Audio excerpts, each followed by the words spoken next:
Okay, we're in London talking to Morrissey from the Smiths. Welcome back to Australian Radio. Oh, hello everybody. Meat is Murder is the latest album that's come out. Mhm. Quite dense lyrically, in keeping with the rest of the Smiths' works, and a very English of albums. Do you think that the fact that it's sort of essentially English, Yes. that's going to be a hindrance to you? Well, it hasn't been because the LP has sold quite well almost everywhere, which is quite curious to me because we've not really travelled much, really. We tend to keep ourselves, quite wrongly I'll admit, deeply rooted in England. But the facts are that the LP has sold, oh dear, and so I don't see that as a problem in the least, no. Right, you're not worried about that? Well, I think I'd be worried if it wasn't selling in various places. That would worry me. But it is, so I'm happy. Okay, your plans for the moment, I believe you're about to embark on... Yes, we're about to leave for Italy and Spain, and then America, which is obviously a new adventure for us. We've never been to any of those places, so it's interesting. It's very fascinating. But we have very good reports from all of those countries, so it should be good. Right. Meat is Murder is a lot harder and more direct. Why was that? Because I don't really think that you can write a song about animal slaughter without it being quite strong. So it really had to be. But I think as individuals, when we came to record the LP, we were quite angered. We were quite distraught about the way we had been treated by the music industry generally over the previous 12 months. So I think we felt quite alone and quite in control. So it was good, I think. Right. Is the title of the album just your view, or was it like a group decision? You all decided on that? I decided it, but it was obviously behind the title was Total Unity. But it was initially my decision. Right. Again, some ambiguity. Not going very well, am I? Some ambiguous lyrics. Purposely so? Well, of course, yes. I mean, it serves to make people's lives slightly more interesting. Yes, I mean, I don't want the words to be bland. I don't want them to be black and white, really. People have to slip their own interpretations hither and thither. So, I mean, life without ambiguity is quite boring. Don't you agree? Entirely. Oh, no you don't, be honest. You're right from both experience and observation. Yes, which covers almost all ground because one can observe almost anything. Sure, okay, but do you think that your writing will move towards more observation as you grow older, as you become more embroiled in the music? I don't know. I sincerely hope not. I don't think so. I have quite a stack of issues that have yet to be that must be ploughed through. I think when the time arrives when I'm stuck and I have to really sit down and think and say, well, what on earth am I doing? I think I'd probably stop then, because I don't want it to be seen as a profession, as a cloak. It has to be real. It has to come from inside me, everything that I say. And if it doesn't, then, away I go. And everybody sighs. What with relief? Yes. What are the things that make you angriest? Almost everything. I mean, you name it. It annoys me terribly. I suppose I'm quite easily angered. And there's so many things, certainly within the music industry, but if you mean things outside, there's lots of political issues that irk me. I'm quite an irkable person, but I get angry by almost everything, which is quite satisfying. You don't think that could get to be unhealthy at all? Not really. I can't see how. I'm not doing so badly for somebody who's incredibly angered and quite obviously endlessly miserable. I'm doing okay. You seem to be remarkably happy. It's only a facade. Quite a few violent themes you're Yes. dealing with. Do you think that should meet violence with violence? Yes, I do. I mean, life is quite violent, let's be honest. It wasn't meant to be a dance record.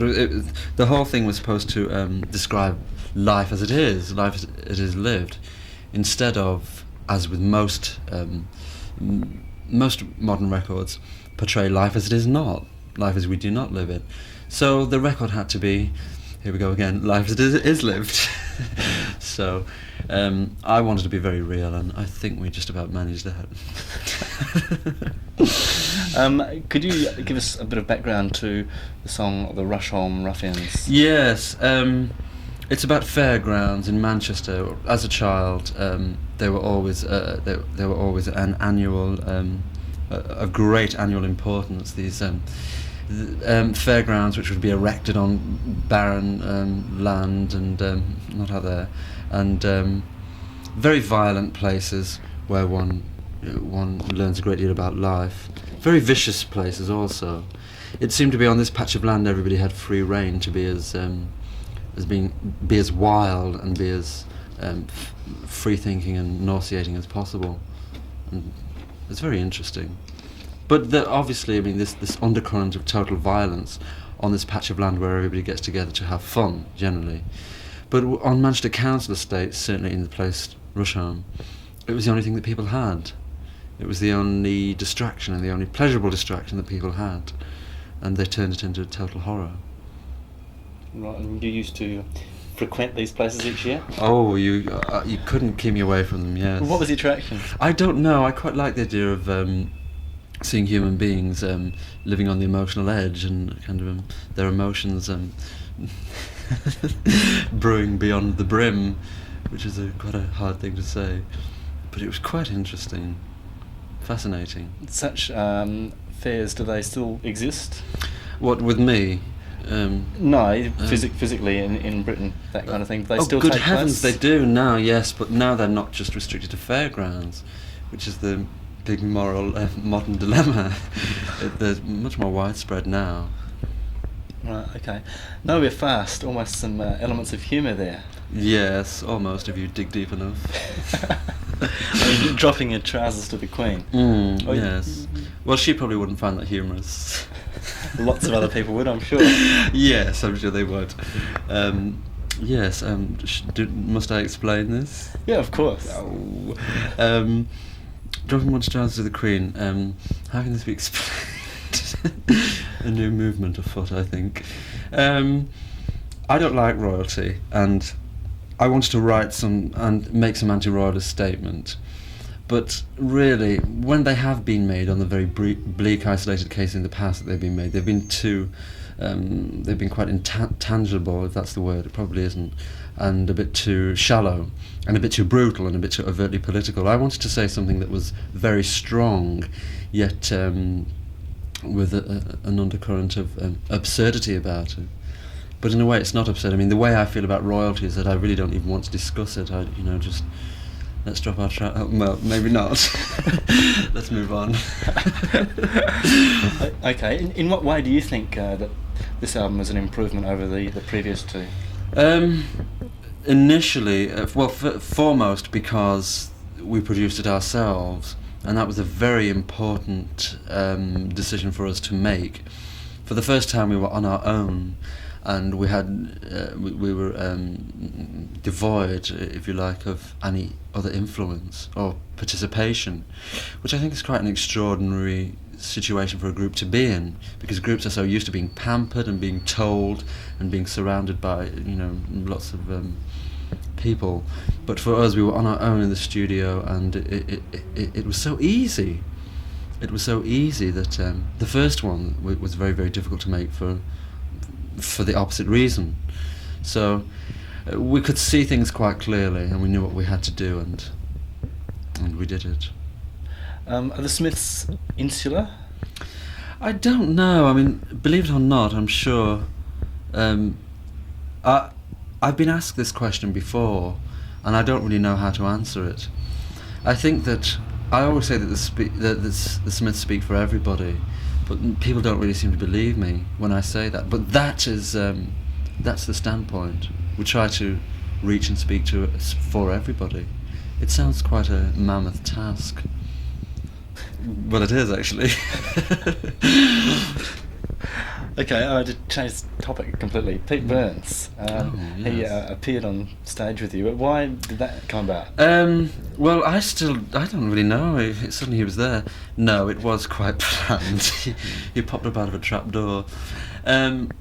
He was there throughout the day, and we just thought, well, this was the last night of a very long tour, and we wanted to do something different, something with a twist, literally, and so we just twisted him.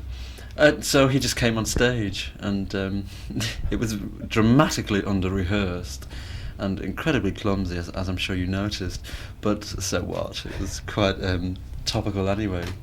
It was. Everybody hates us now, which is quite topical. Would you ever consider working with Sandy Shaw again? Yes, we might be doing this in a few weeks. We've written a song which we want her to tackle, and and hopefully she'll tackle it in a few weeks. Looking back on her version of Hand in Glove, how do you feel about that in retrospect? In retrospect, I feel I've got two feelings. I think from a recording point of view, it was a tremendous success. I think from a sales point of view, it wasn't. I mean, in this country, it was a hit. It did quite well. It reached 27, I think, but it should have done much more, and I feel slightly angered because of that. But these things are trivial, really. I still adore the record, and I still play it endlessly. So that, I suppose, is the only success that we really need to care about. Right. When you first started, what was it about Johnny Marr's music that attracted you? I think it was still, there was such I think music was being drenched by the classical rock guitarist again, even though it was 1982 and we had been through various anarchic movements, to avoid a certain word. The very classical rock guitarist still kind of hung heavy, as it were, over the general flow of music in this country, and he wasn't like that.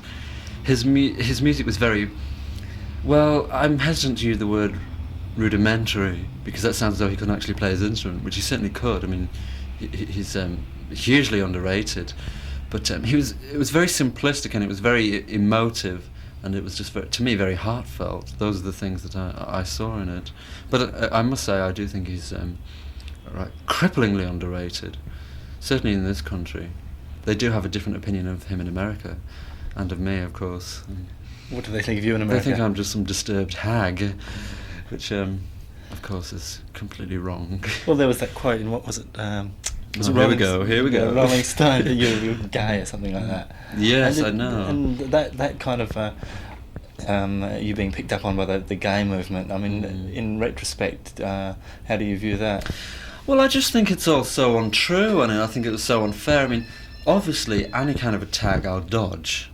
I'll really dodge any kind of attack, whatever it is. But I don't want to be shoved into a box and, put in a category.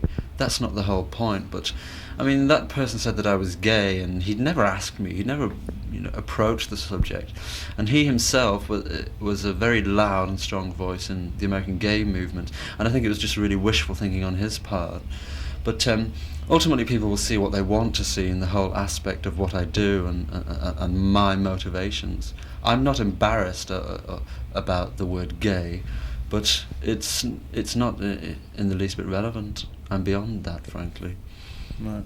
Well, what do you think you've achieved so far with the Smiths? A great deal, because in England, at any rate, a great deal. The Smiths are critically important. They're important because of reasons that I think I've stated in other interviews. We've never done a video. We've never used any mode of advertising apart from interviews. It was the only mode of self-promotion that we've ever used. And the fact that we can become so successful using no tools or props whatsoever really says a great deal about the foundations of commercial success in England. It really questions many things. And there are many programs that we won't do. There are lots of things that we won't do, and this makes us very problematical and very difficult, it seems. But I think we've challenged the music industry, and we've won, which is quite remarkable, because although the music industry in England still say no to the Smiths, the people say yes, and that's more important to me. I mean, obviously the LP Meter's Murder went to number one after 3 days of release here, which is quite remarkable because we didn't spend a solitary penny on promotion. So I think it questions a lot of the cemented ethics that so many middle-aged music corporates still insist are quite crucial in music today. Right. So in that way, do you feel any kind of empathy with that particular movement of a few years ago that you wouldn't? That we haven't mentioned. I do feel empathy, but I think I just feel anger because it was so short-lived and it was so unmemorable. I mean, I can't really remember any of the songs that counted. I think really in retrospect people were just so shocked that there was any kind of mobility and there was an uprising regardless of what it was doing or saying. Just the fact that there was some kind of a movement and an uprising was enough to make people gaze at it very, very fondly. In retrospect, of course, most of the records were absolute bosh, but it was fun.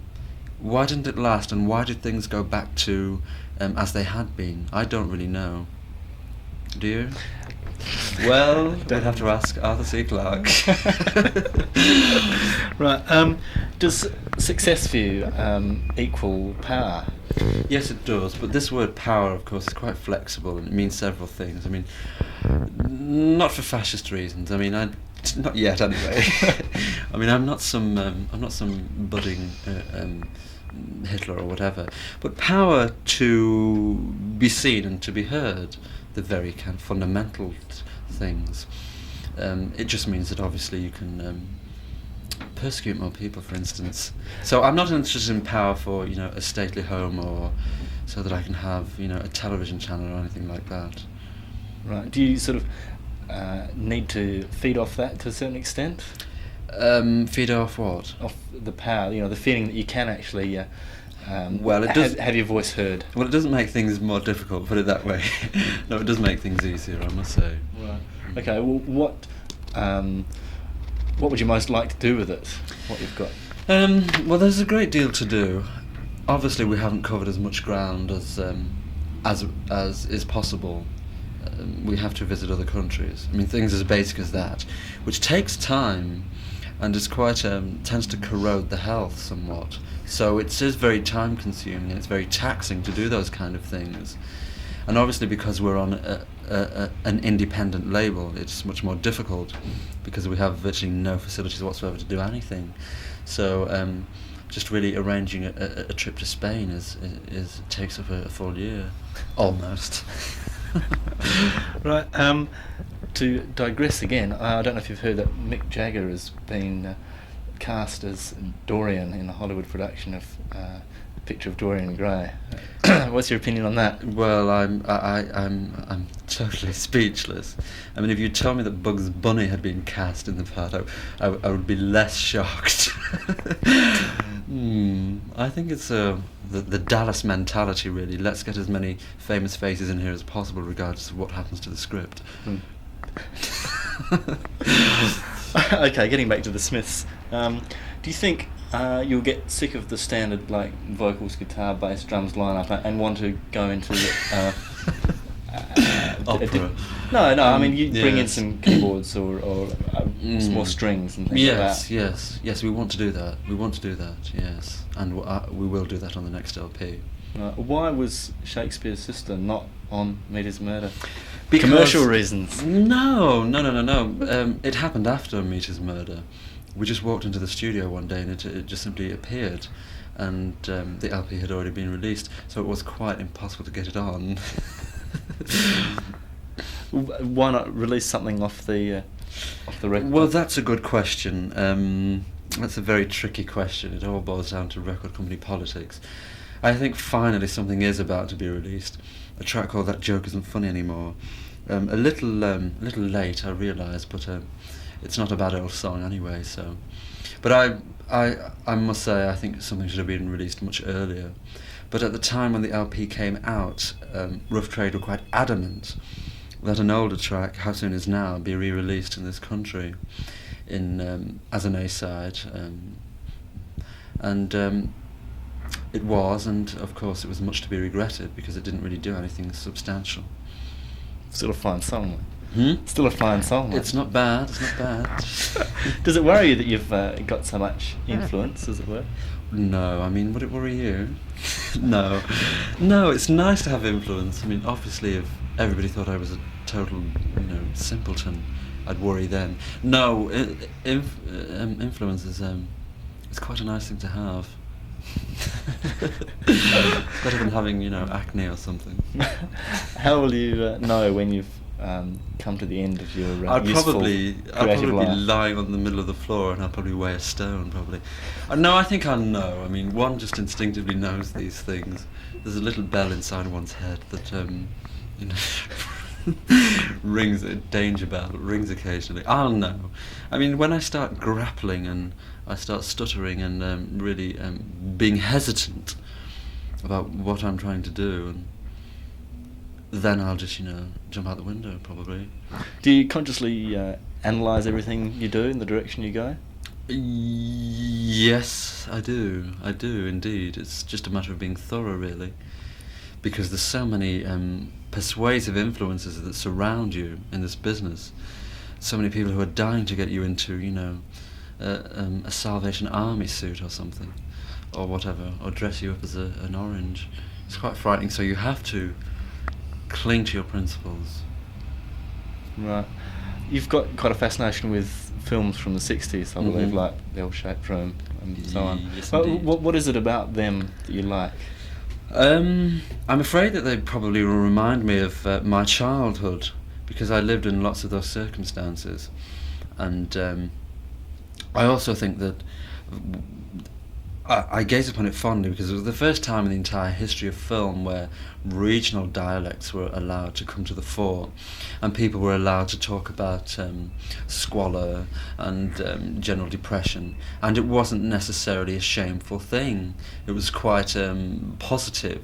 I mean, if you notice films, British films of the late 1950s, even films which deal with army themes or war themes, all the people who are in the army or whatever all have wonderfully crisp theatrical voices, but yet from I think Room at the Top or Saturday Night and Sunday Morning onwards, people are just allowed to be real instead of being glamorous and Hollywoodian, if that is a word, and I sincerely hope it isn't. Sounds awful. Right, okay. The New York Dolls, what was it about them that you liked? Oh, I still haven't a clue. I'm still trying to work that one out. Well, the music industry hated them, and that was good enough for me. I thought, well, yes, that's the group for me. The music industry couldn't wait to get rid of the New York Dolls. They were quite clamorous and raucous, and so many people said they couldn't actually play, which was not entirely true. But you must remember, throughout the periods of 73 and 74 when they existed, they were quite dank times, and they were very quite stylish times, almost offensively stylish, should I say. And the New York Dolls were just the antidote to everything refined, and I thought that was wonderful. Right. Have you ever met any of them? Yes, I did. I met the drummer and the guitarist a long time ago, and they were completely unfriendly. Really? Mm. But why did that infatuation sort of end? I think, they broke up in 1975, and after that there wasn't really anything to retain one's interest apart from the 2 LPs that they had made. So, they just faded, really. And I still have vague fond memories, but it's not really terribly important to me. I think they were the single most important group to me as an adolescent.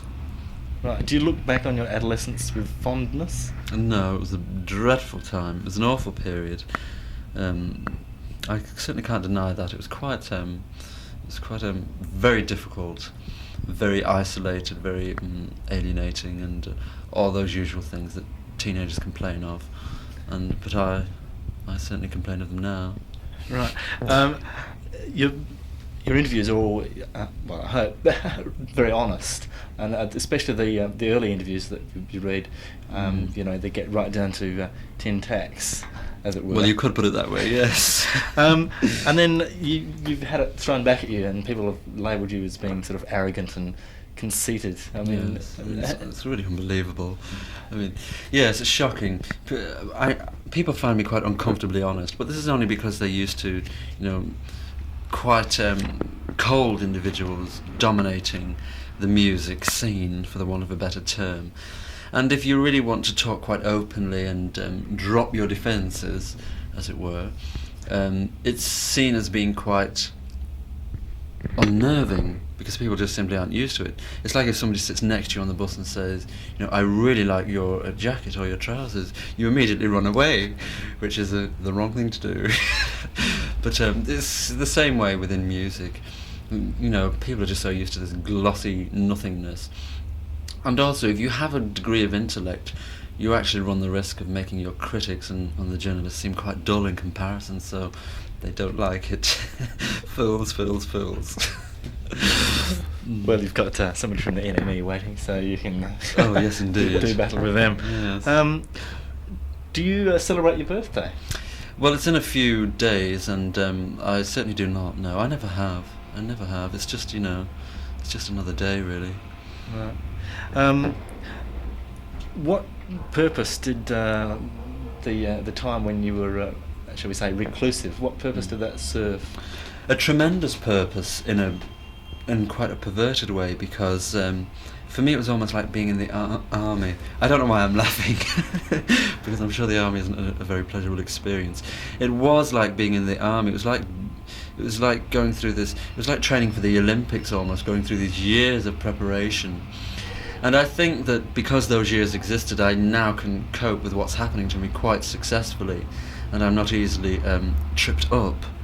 So, yes, it was like a period of long, intense self-development, and I'm glad it happened for those reasons. I don't think I'd be glad if I was still there now, but I'm not, so I'm chuckling.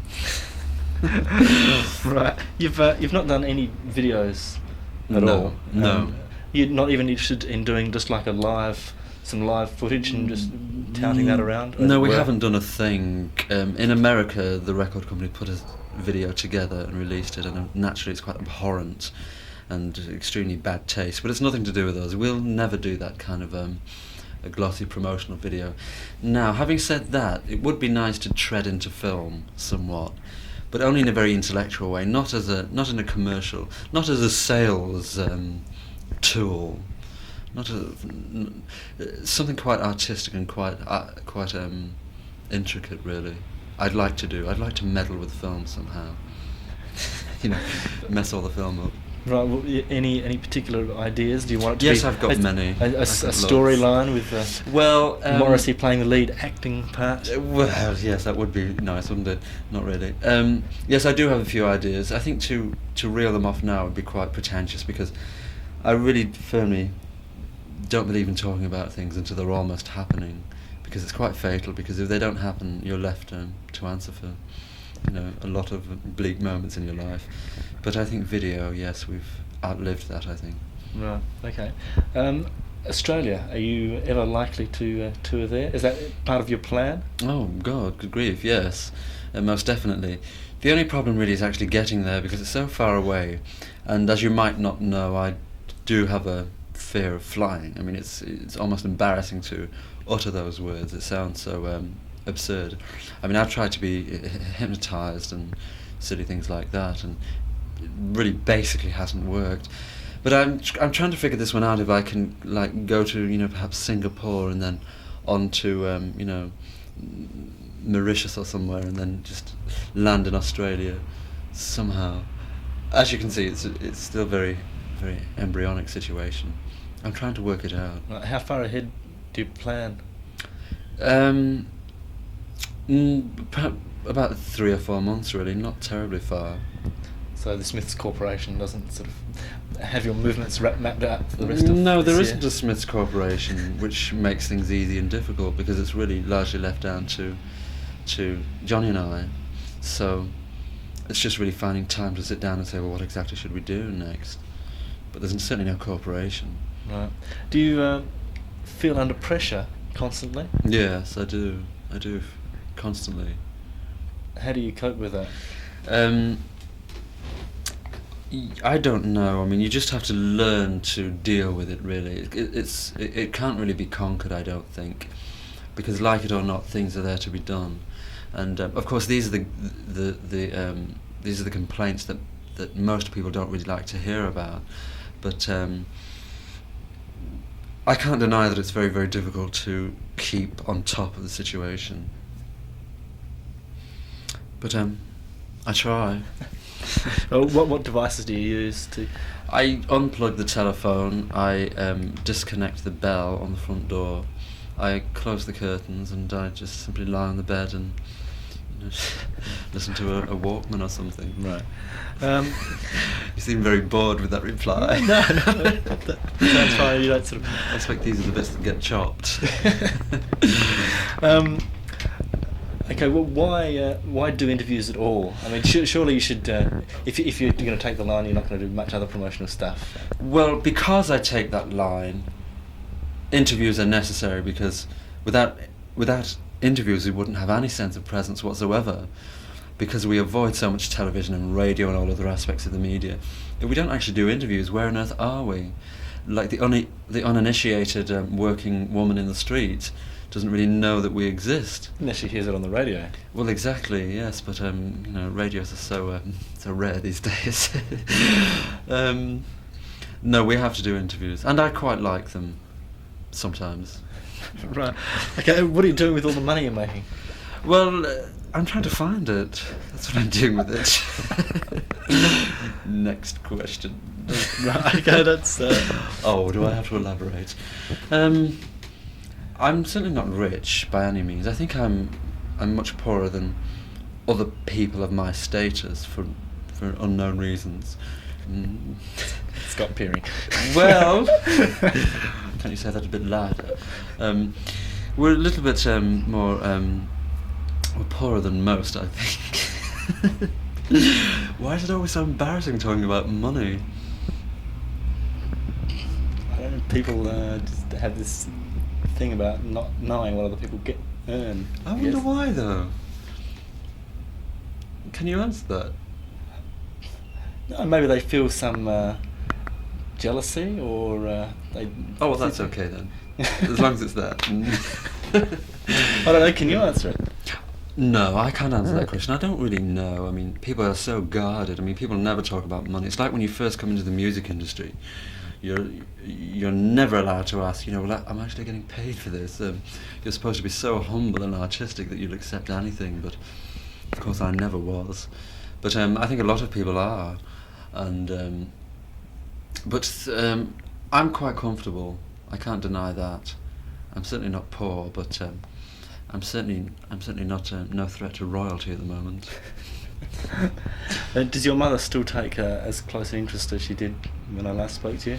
Yes, she certainly does. Yes, even closer, in fact. Yes, she's quite she's concerned in every way. Right. Is she still entirely supportive? Absolutely entirely supportive, entirely, which is a great help. It's a great help. Has that been essential, do you think? Yes, it has. It has for me, because I live with her mainly, and for that reason it helps. I mean, I think everybody ultimately needs some sense of reassurance from obviously the people who are close to them. So I think if she was disinterested, or if she found the whole situation awkward, it would be quite hard. Right. Your professed celibacy, no doubt, has been the subject of many letters from people. Have you had lots of advances? Well, only handwritten advances, which of course are quite meaningless, really. I find that when I'm out and about, that people, quite regrettably, they approach, but they keep a particular distance. People are quite wary for some reason. They find it quite unbelievable. I think it's quite difficult for people to understand, especially me, I might add. But yes, I've had lots and lots of, not obviously, but absolutely cases and cases and cases full of letters from people saying, well, I'm here, come and get me. I'll be waiting tonight, I'll be lying on the settee covered in feathers, which is which is quite worrying when it comes from, the woman next door or something. Right, okay. I think that's about it. What I wanted to ask, that's what I've got the notes for. Short and sweet.